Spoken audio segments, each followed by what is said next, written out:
रामू एक वृद्ध भिखारी था जो एक छोटे से गांव में रहता था। उसकी झोली कभी भी पूरी नहीं होती थी और उसकी आंखें समय की थकावट का संकेत देती थी। हर सुबह वह गांव की गलियों में भीख मांगने निकलता। लोगों के द्वारा दी गई दया की भीड़ में भी उसकी मासूमियत कभी न मिटने वाली थी। एक दिन गांव में एक मेले का आयोजन हुआ। रामू ने सोचा कि शायद वहां भीख मांगने से कुछ अधिक मिल सके।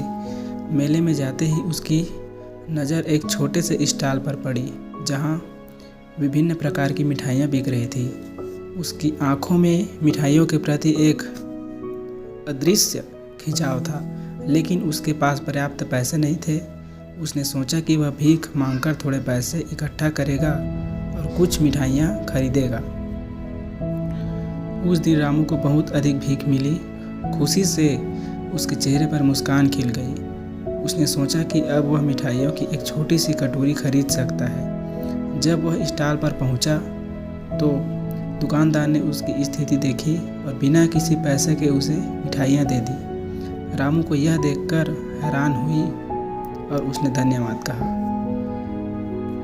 रात को रामू ने मिठाइयों का आनंद लिया और उन्हें अपनी झोपड़ी में बैठकर धीरे धीरे खाया। मिठाइयों की मिठास के साथ उसके दिल में एक अनकही खुशी और संतोष भर गया।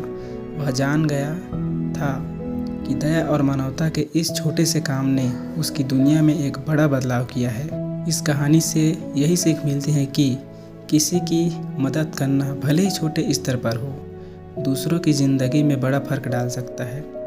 रामू के लिए मिठाइयों का एक कटोरा खुशी और संतोष का कारण बन गया, जो दर्शाता है कि दया और मानवता का महत्व अत्यधिक है। भले ही जीवन कठिन हो, छोटे छोटे खुशियों और सुखों को अपनाना और उसका आनंद लेना आवश्यक है।